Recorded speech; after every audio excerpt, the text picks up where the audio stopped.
Okay, welcome everybody to Automation Works Training Facility. This is my second term at Automation.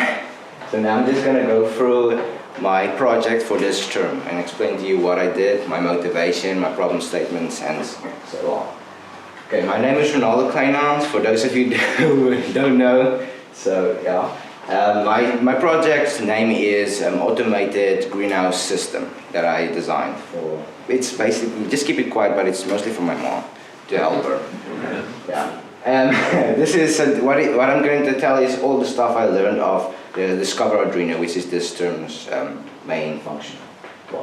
My motivation. My mother does not always have the time to water and check on all the plants in our greenhouse. So very often the plants, some of them die and some of them get heat stroke. So because there's a lot of horses and animals, we take up a lot of our time. So yeah, then I decided of making it easier for her to make a design that can help her, so that she can just set it up and check it every often, the plants, and just harvest it and make sure that the leaves are green and nice and fresh.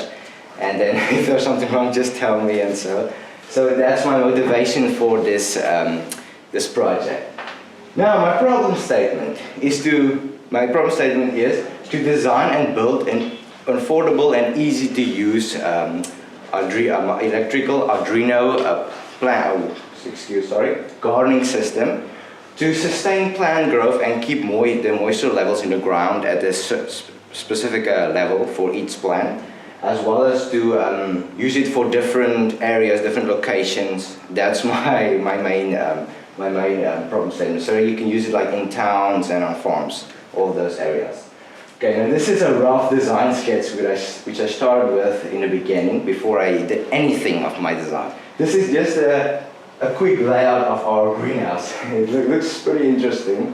I'm not going to go into details now, but this part here is the middle part here that I was planning on designing it for, that small block there, which is the main greenhouse that we mostly use. This is my product structure model.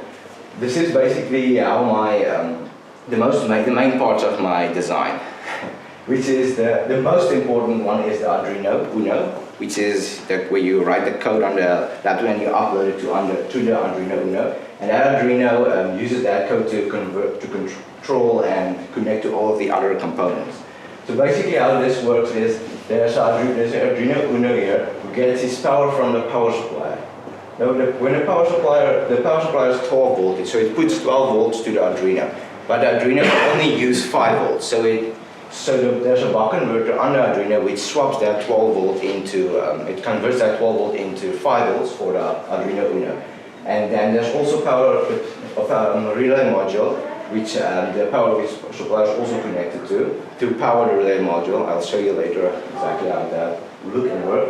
And then there's the valves that are connected to the relay module. Now this looks a little weird. Why is it connected to the relay module as well as the power supply? Well, it's interesting thing though, which I struggle a little with, is that the relay module is used to control, to open and close the valves. But it's only, it can only open and close one wire. So it's like if you have a 12 volt and a ground wire, you can only use one of them. So this is the 12 volt wire and this is the ground. So right now at the moment the 12 volt wire is open. So, and then here's a moisture sensor. I'll come back to that just a little while later.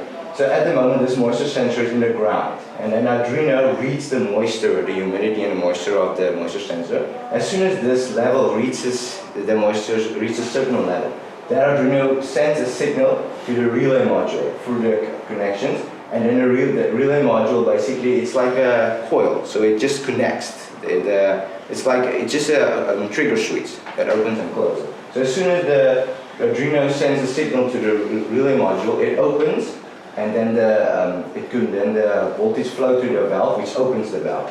So now the valve's open. Now here's an input to the valve and an output at the valve. So here basically the water comes in, and then it's at the moment when the valve is closed, because it's normally a closed valve circuit. So the water goes in and it stops right there. But as soon as it sends the power to the valve opens and the water goes out. So that's basically If the ground is too wet, then it will close, and if the ground's dry, it will open. So that's just the basic structure.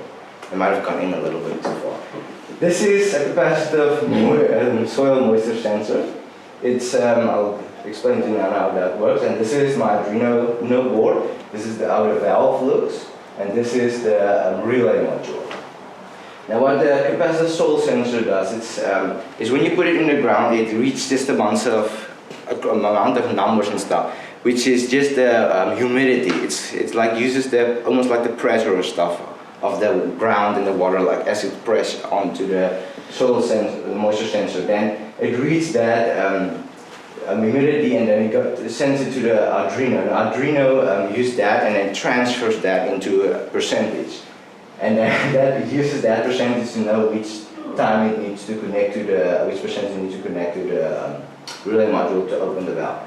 Now the relay module, this is basic. I'm just going to turn this up. This is just the two coils. So here you connect the Arduino to the controller, and then here you just put the ground in and ground out, or the 12 volts in and 12 volts out.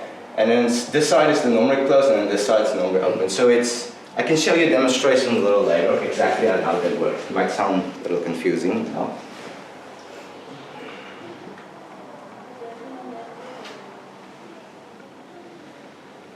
Okay, this is my code sketch for my Arduino.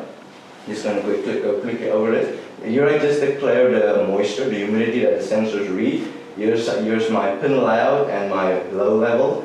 Here I just put the pins all to outputs. And here's the process when it takes that level and transforms it into percentage. Here's just a bunch of if statements. Like if it's the one value is low, then it should open that circuit, and if this value is high, then close it, and so that's the if statements. Okay. My technical difficulties. Understanding how a relay module works was a little too much for my head.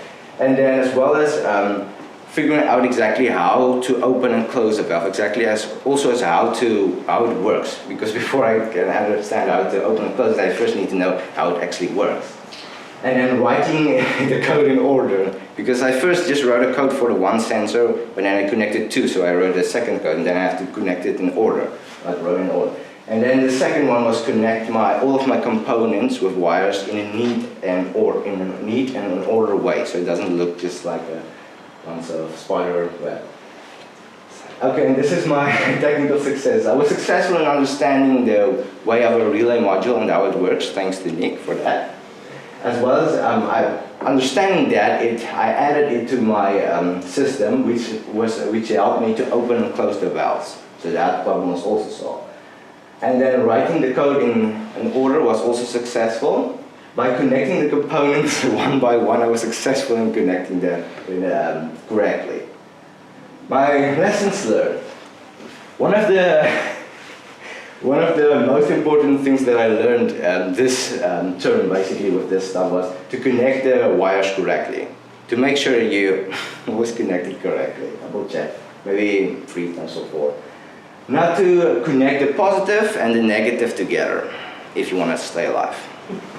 To use the correct pins for the job, like not to connect the ground to the positive and then 12 volts to the negative and short circuit. And then to ensure that I'm using the correct voltage and amps so that nothing blows up in my face. And this is my bill of materials. This is my description of all my components that I use. This is how much it costs per unit, the amount of units that I use, and this is my total price, which came out to 501 Rand. My reference. This is just my reference, that the research I did on all of the components that Nick pointed out. I could just for more detail and more information. So the one is the one link I learned a lot when I went through it a few times about how the capacitive soil moisture sensor works exactly. So basically, I took a PDF and just turned it into those few words those few lines I just told you a little while ago. And then the other website also helped me understanding how I should write the code for the Arduino so that you can measure the voltage, the percentage of the capacitive soil moisture sensor. And then the other one helped me with a trigger switch to trigger the relay module, how exactly that works and connects. So that was my reference. My activity log. This is basically how I distributed my time in this term. Now here you'll see is a pretty big space. This gray space here is our theory. This is where we did theory like research and did all kinds of stuff that we to learn, and it's basically, yeah. And then this is this second one, this red spot here. Maybe I should say the yellow one. It looks a little bigger. This is my design project, which I'm talking about. I'll show you a little while. So this took up the second most. And then this red spot over here is my tutorial project. This is where we built those cars over there. So that took up the third amount of space. And then the green spot is the PPD, Personal and Professional Development. That's basically with some Jason tried to make me a man. And this blue spot here is the practical exercises that Nick helped me with the practical exercises that I struggled with. Those also took up quite a few time. And this is just a quick demonstration of my project work. Now, right, this is the valves and the Arduino, and then here's the sensor.